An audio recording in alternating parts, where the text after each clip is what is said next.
Welcome back to the Daughters of the Moon podcast. We're grateful that you can join us for another week. And this week, Mom and I are welcoming back Dennis Henson as part of our 12-part series. We're going to do 4 of 12 today, and it's Do You Believe in Miracles? So, welcome back, Dennis. We're excited to have you on the podcast with us again. Well, thank you. I'm excited to be here. All right. So, we're going to listen to the clip. Do you believe in miracles? And then from there, we'll go on and we'll discuss it a little bit about what our thoughts are on it. Wonderful. Do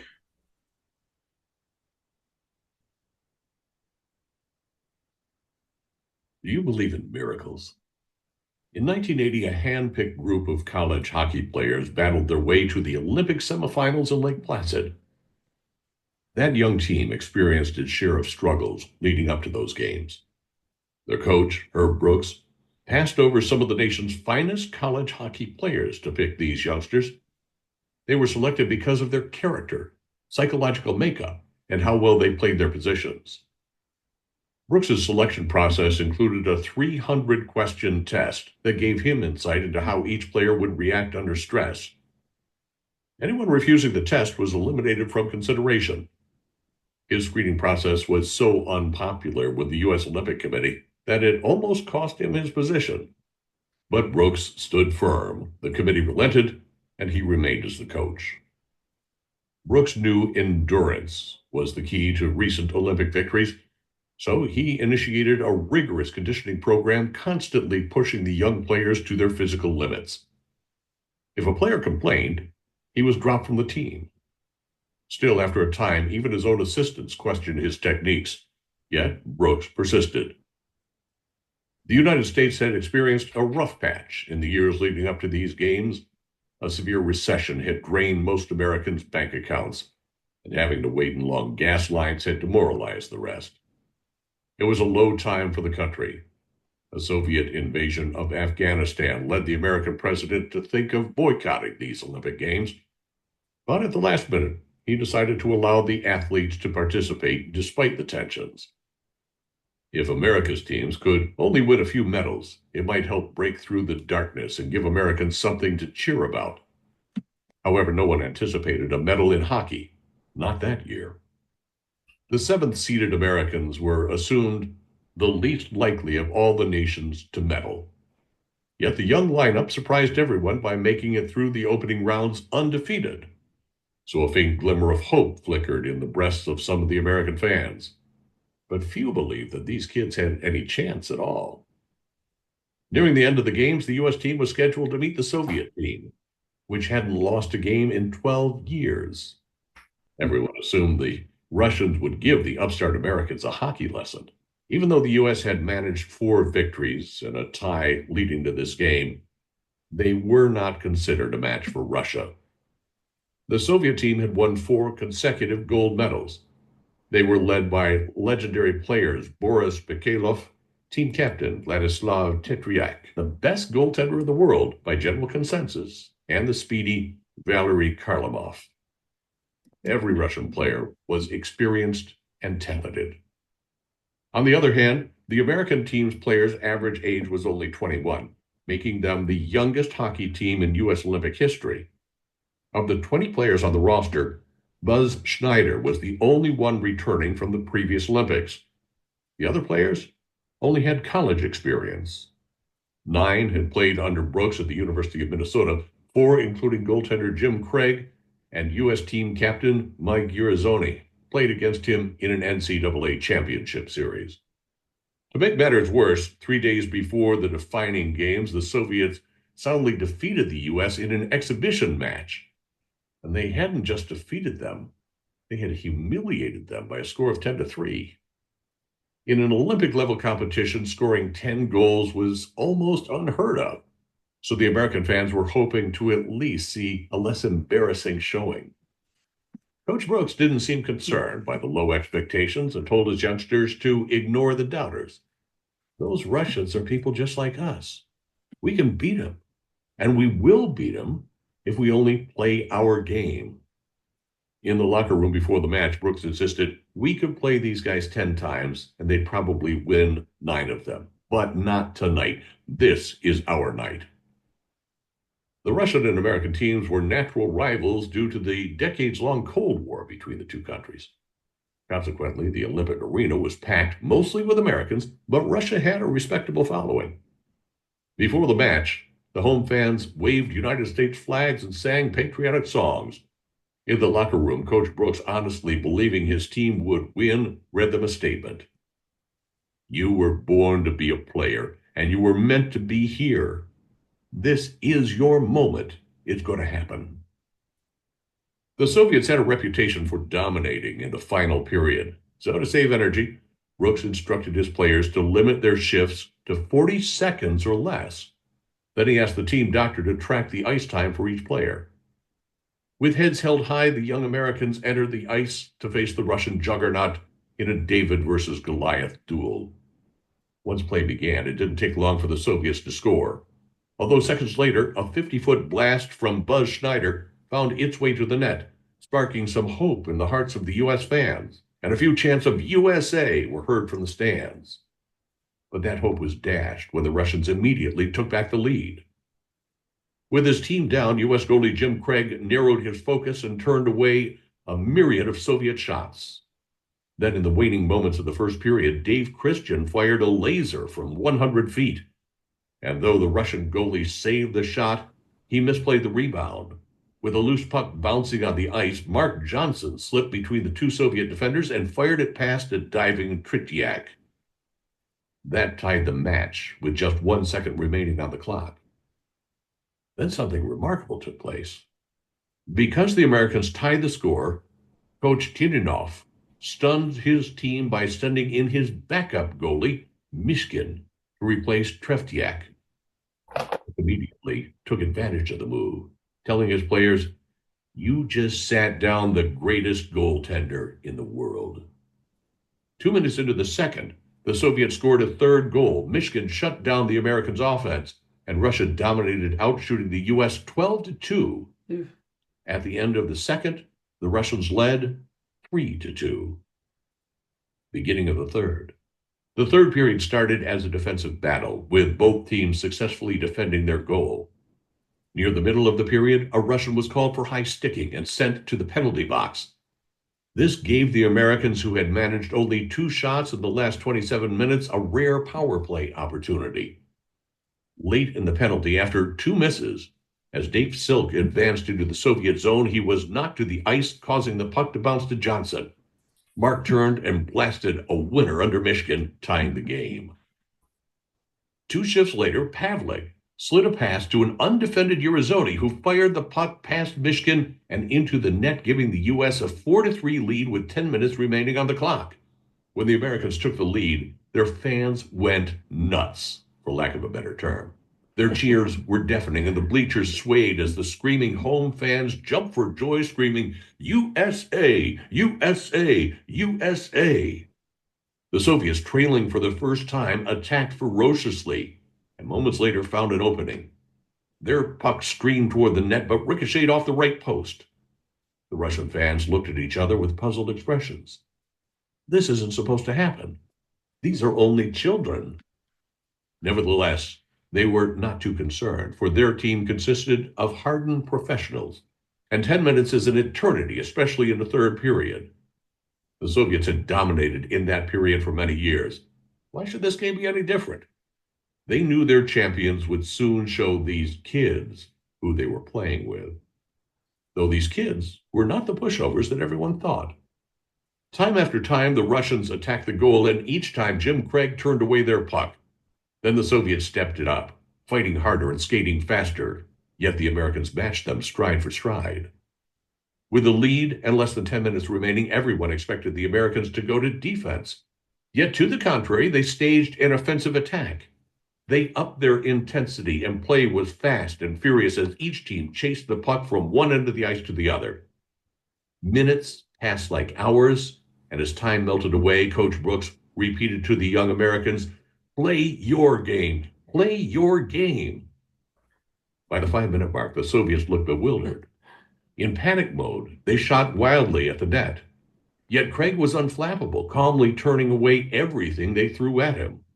With under 2 minutes remaining, the Russians advanced into the American zone and found an opening. A powerful blast sailed toward the U.S. net, but veered just wide. At the 60-second mark, the world expected the Soviets to pull their goalie to add an extra offensive player. But they did not. They'd never needed to pull their goalie before, so they hadn't practiced it. An eerie silence fell over the crowd as the final seconds ticked away. Both Soviets and Americans held their collective breaths. Every eye in the stadium was fixed on the speeding puck. A TV commentator asked, "Is this really happening? Can these boys hold on against those giants?" With 33 seconds, Craig kicked away a Soviet slap shot, and although the Russians quickly regained control, a U.S. charge freed the puck. At 12 seconds, amid a mad scramble, Johnson gained control and passed to Ken Morrow. With 7 seconds remaining, Ken advanced the puck over the blue line. Then, thundering from the bleachers, came the countdown: 6, 5, 4. Even the sportscasters picked up on the count: 3, 2, 1. As the buzzer sounded, ABC's baffled commentator Al Michaels spoke these now famous words: "Do you believe in miracles?" As his team ran all over the ice in celebration, Brooks headed back to the locker room, where he was soon joined by the young Americans. Still joyous, the players spontaneously broke into a chorus of "God Bless America." Brooks's prophecy was realized. It was their night. These U.S. men had indeed achieved a miracle. During the TV broadcast wrap-up, ABC's Olympic anchor Jim McKay compared the American victory over the Soviets to a Canadian college football team defeating the Super Bowl champion Pittsburgh Steelers. Days later, the Americans defeated Finland to claim Olympic gold for their country. The totally unexpected David versus Goliath win was the boost the country needed. It was the spark that ignited a new era of American pride and success. But what about that exhibition game days earlier, when the Americans were humiliated 10-3? It was just that, an exhibition. It showed the Russians they had nothing to worry about from the upstart Americans. Was Herb Brooks that smart? Maybe not. But those humiliated upstarts didn't lose again throughout those Olympic Games. This is your moment. You're meant to be here. Herb Brooks. The book you don't read won't help. Jim Rohn. We become what we think about most of the time, and that's the strangest secret. Earl Nightingale.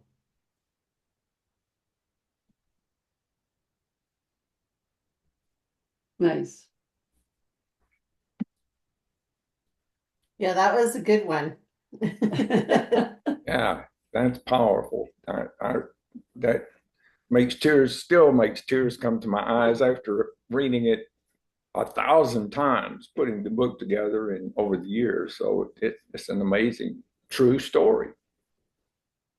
It's interesting too, when I was listening to it, it made me think of how, a lot of these athletes do that nowadays, especially as they, see themselves making the goals or making the things before they ever even get out on the ice, and really putting that practice into believing in miracles, really. So I think that's an amazing and inspirational story.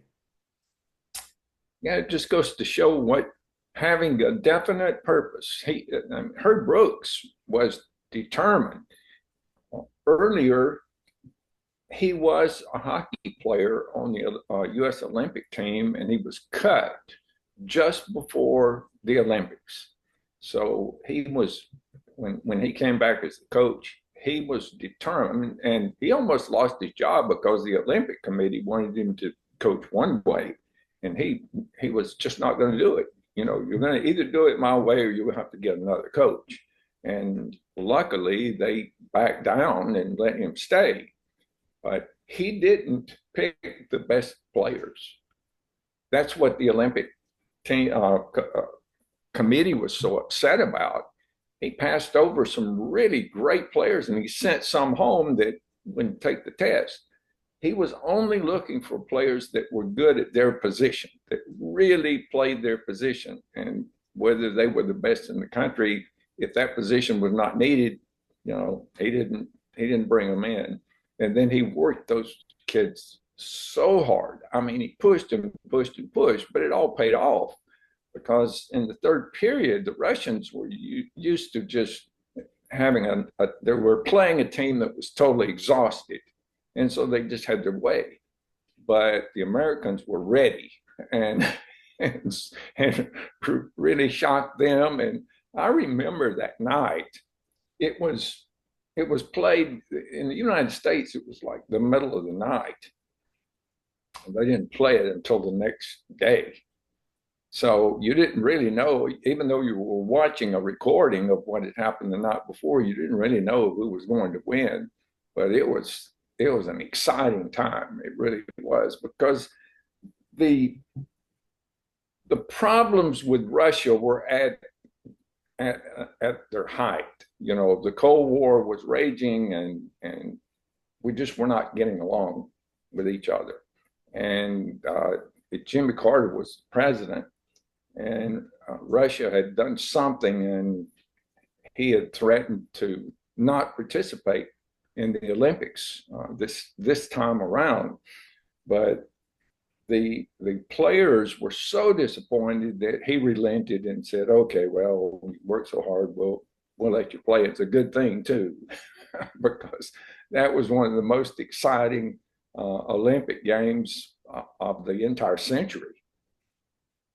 Yeah, I even found when I was listening to it at the one point, you're like almost holding your breath, right? Waiting, like, oh, please, Right. please let them get it, right? So, I mean, I think that's a great thing when you can, exude that kind of emotion from people through what they're reading or listening to in this case. But because it does show you, right, that our bodies react to those kind of things, and then it, makes it plausible for us to be able to move forward that way.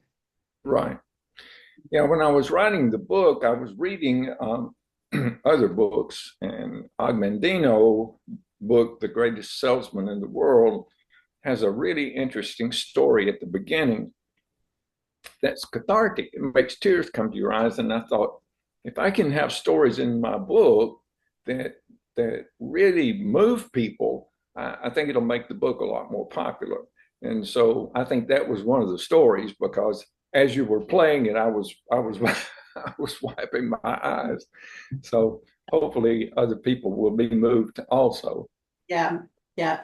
So what would be your message that you want to get through for people to have heard or recognized in that story, for them to take and inspire themselves with? How important it is to have a goal that you focus on, that you really want. And it really doesn't matter if it's possible or not. As long as you have faith that you can do it, then your chances are very high of being able to do it. History is strewn with stories of people who completed the impossible. I was just working on a book the other day about the Wright brothers, and everybody just laughed at them. It's impossible to fly. Nobody's ever done that. It just can't be done. But that didn't stop them. They were determined. They were going to make it happen. And when the Kitty Hawk actually left the ground, that story, it's in another book that I'm writing. The book is The Laws of Nature for Success. That's the name. I'm just finishing that book up, and it has the story of the Wright brothers and Kitty Hawk. And it's kind of like this. It's really exciting when the plane actually leaves the ground for the first time and starts an entire industry that changed the world. So there's lots of stories like that in history. Like I mentioned, David and Goliath, and that one, I just read that story again. There was a TV program on David the Saints, and about how amazing that it was when he defeated a giant. David was just a young boy, and the giant was 9 feet tall, more than 9 feet tall.